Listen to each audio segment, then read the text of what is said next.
जय हिंद साथियों। आपको पता ही है कि कुछ बातें चल रही हैं कि राहुल गांधी जो हैं वे वीडियो सीरीज जारी करेंगे और देश को मुद्दों की सच्चाई बताना शुरू करेंगे, जो बहुत ही स्वागत योग्य कदम है। और मैं ये क्यों कह रही हूं, ये व्हाट्सएप के जमाने में जिस प्रकार से लोग भ्रमित हो रहे हैं, जिस प्रकार का मिस इन्फॉर्मेशन है, गलत खबरें आ रही हैं, इसके लिए जरूरी है कि लोगों को सच्चाई बताई जाए, जागरूक करा जाए। केवल नफरत की राजनीति को बढ़ावा जो लोग दे रहे हैं, वे ये नहीं समझ रहे कि आगे क्या होगा। वे अपरिपक्वता दर्शाता है उन लोगों का जो ये सोचते हैं कि किसी एक व्यक्ति की पूजा करके आप बहुत सारे लोगों का नुकसान कर सकेंगे, और नुकसान करके क्या आप पनपेंगे? नहीं, देश का नुकसान होगा।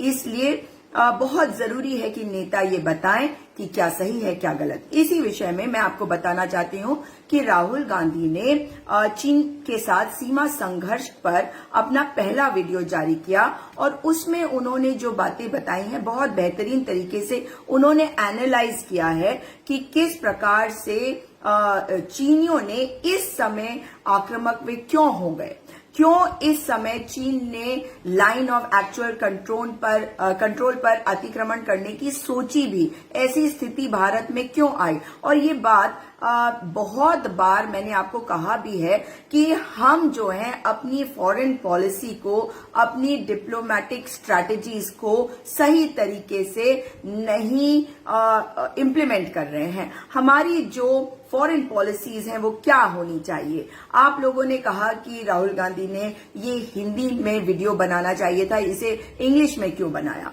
तो मैं आपको ये बता दूं कि हमारे भारत में जो एक बहुत बड़ा तबका है साउथ का, वो इंग्लिश समझते हैं, और मैं आपको हिंदी में ये बात समझाने की कोशिश करती हूं कि उन्होंने क्या कहा इस वीडियो में।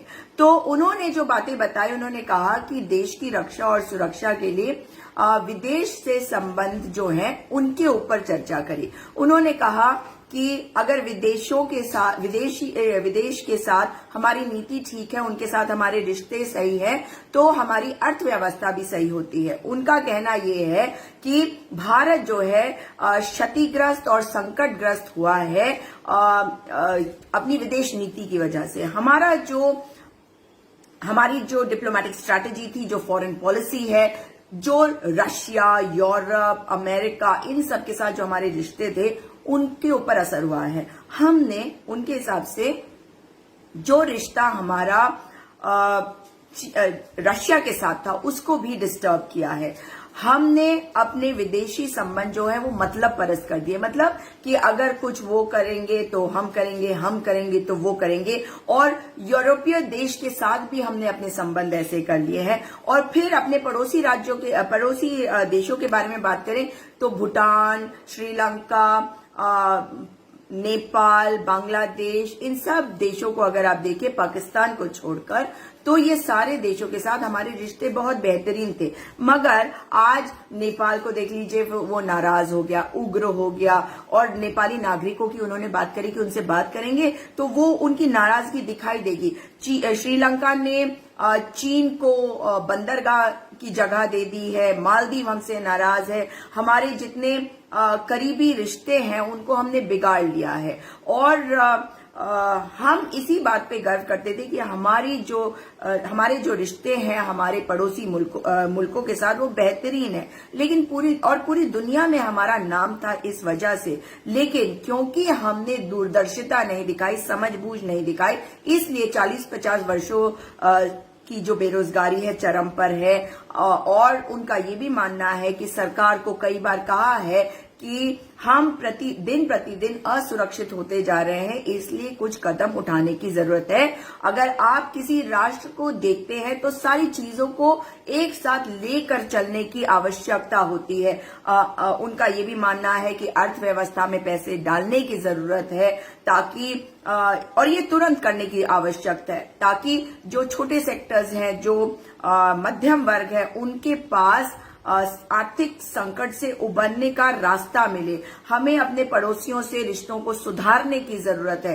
और क्योंकि ये सब नहीं हुआ, इस वजह से उनका मानना है कि हमारे जो रिश्ते हैं चीन के साथ वे बिगड़े। ये कहा है राहुल गांधी ने अपनी इस पहली वीडियो में, जो उन्होंने अपनी सीरीज शुरू करने के बारे में कहा था, उसके बाद जो पहली ये वीडियो उन्होंने जारी करी है। बहुत सारी वीडियोस पहले भी उनकी आई है और मैं इसे बहुत सराहनीय कदम मानती हूं, क्योंकि एक ही पक्ष हम देख रहे थे, हमें एक ही और गलत गलत इंफॉर्मेशन हमें दी जा रही थी। इसलिए ये बहुत ही स्वागत योग्य कदम है राहुल गांधी जी का। और आप सबको भी अगर समझ में आए चीजें तो उन पर बात करिए। ये देश आपका है, परिवार आपके होते हैं, समाज आपका है, इसको बेहतर बनाने की जिम्मेदारी आपकी है, देश को बेहतर बनाने की जिम्मेदारी आपकी है और कोई नहीं करेगा। ये आपको और मुझे मिलकर करना होगा। किसी भी दल से ऊपर उठ के करिए।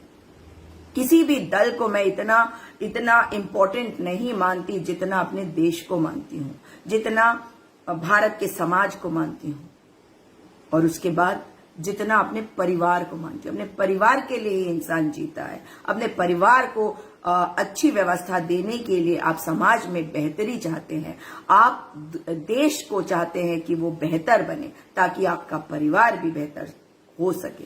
सोचिएगा इस बात के बारे में और अपनी आवाज को बुलंद रखिए। Speak up India. दोबारा मुलाकात होगी।